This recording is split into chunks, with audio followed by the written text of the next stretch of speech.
চটজলদি অল্প উপকরণে কোনো পিঠা যদি বাড়িতে বানাতে চাও তাহলে আজকে এই রেসিপিটা অবশ্যই একবার ট্রাই করবে। বাড়িতে থাকা মাত্র 2-3টা উপকরণে আর খুব কম সময়ে ঝামেলা ছাড়াই খুব সহজেই এই পিঠাটা কিন্তু তৈরি করা যায়।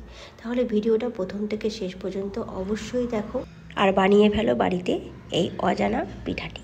তো চলো শুরু করছি ভিডিওটা। সবার প্রথমে পিঠার ব্যাটারটা তৈরি করব। তার জন্য এখানে নিয়েছি একটা ছোট গ্লাসের 1 গ্লাস চালের গুঁড়ো। এই গ্লাসটা দিয়ে আমি সব উপকরণগুলো মাপবো। আর সেই সেম গ্লাসেরই হাফ গ্লাস দিয়ে দেবো সুজি। সুজি যদি না থাকে শুধু চালের গুঁড়ো দিয়েও তৈরি করে নিতে পারো। এবার দিয়ে দিচ্ছি খুব সামান্য লবণ।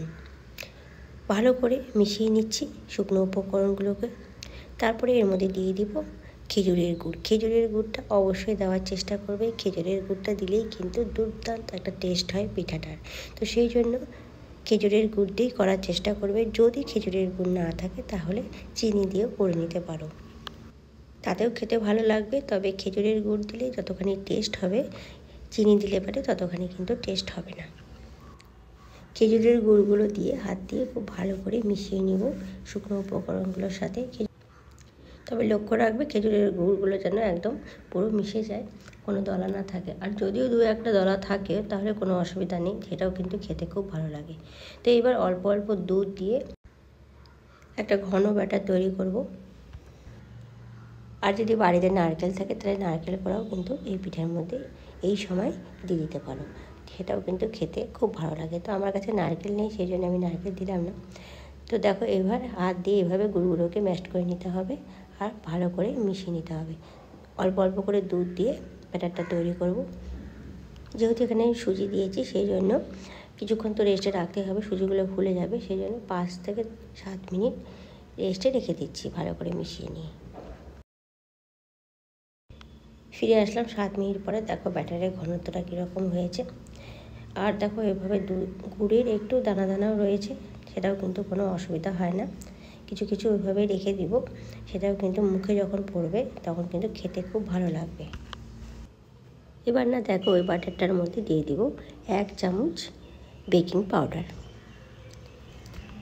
ভালো করে মিশিয়ে নিলে পরেই তৈরি হয়ে যাবে পিঠের জন্য পারফেক্ট ব্যাটার।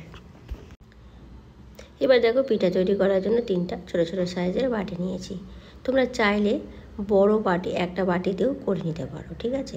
এবার দেখো তার মধ্যে দিয়ে দিচ্ছি 2-3 ফোঁটা করে সাদা তেল। ভালো করে লাগিয়ে নিচ্ছি গোটা বাটিতে। তেলটা দেওয়া থাকলে না খুব সহজেই পিঠেগুলো বাটি থেকে বের হয়ে যায়। তো সেই জন্য তেলটা একটু দিতেই হবে। 1 ফোঁটা বা 2 ফোঁটা করে তেল দিয়ে বাটিগুলোর গায়ে লাগিয়ে দিব। এবার ব্যাটারটাকে বাটির মধ্যে ঢেলে দিচ্ছি। যে ব্যাটারটা তৈরি করলাম 3টে বাটির মধ্যে দিয়ে দিব। তো এখানে বাটিটা ফুল করে একদম দেবে না, ঠিক আছে। ভাপানোর সময় ফুলে যাবে, সেই জন্য ফুল করে না দিয়ে ওপরের কিছু অংশ একটু ফাঁকা রাখবে।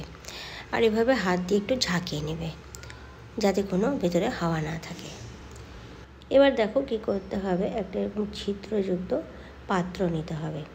এখানে আমার ইডলি মেকার ছিল, তো তার উপরের অংশটা আমি নিয়েছি। তোমাদের ইডলি মেকার না থাকলে যে কোনো ছিদ্রযুক্ত পাত্র নেবে। এবার বাটিগুলো সেট করে দিচ্ছি এক এক করে সেই বাটিটার উপরে। এইভাবে বসিয়ে দিতে হবে।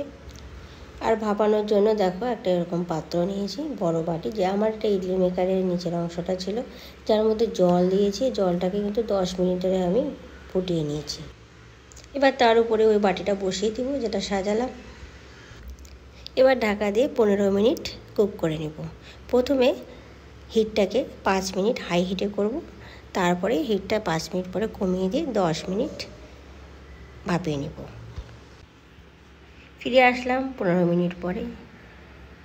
একদম রেডি হয়ে গিয়েছে পিঠেগুলো, দেখতেই পাচ্ছ কতটা সুন্দর কালার চলে এসেছে খেজুরের গুড় দেওয়ার জন্য। আর গন্ধটা তো দুর্দান্ত লাগে। এখন এটাকে খুলবো না, ঠান্ডা হওয়ার পরে বাটি থেকে আলাদা করব। তো দেখো বন্ধুরা বাটিগুলো পুরো ঠান্ডা হয়ে গিয়েছে। এবার হাত দিয়ে এভাবে চেপে চেপে একটুখানি, চামচও লাগবে না, হাত দিয়ে একটু সাইডগুলোকে এভাবে একটু চাপ দিলে পারে খুব সহজেই বেরিয়ে আসে। এইভাবে একটু চাপ দিতে হবে, তাহলে বেরিয়ে আসে। আর দেখো যে তোমাদের প্রথমে বলেছিলাম ব্যাটারটা তৈরি করার সময় গুড়ের কিছু দলা দলা থেকে যাবে, তো সেটাও রয়েছে। দেখো সাইডে সাইডে কালো কালো দেখা যাচ্ছে মিষ্টি কালারের।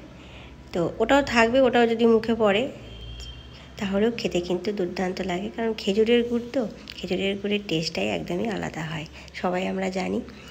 এইভাবে প্রত্যেকটা বাটি থেকে খুলে নিব।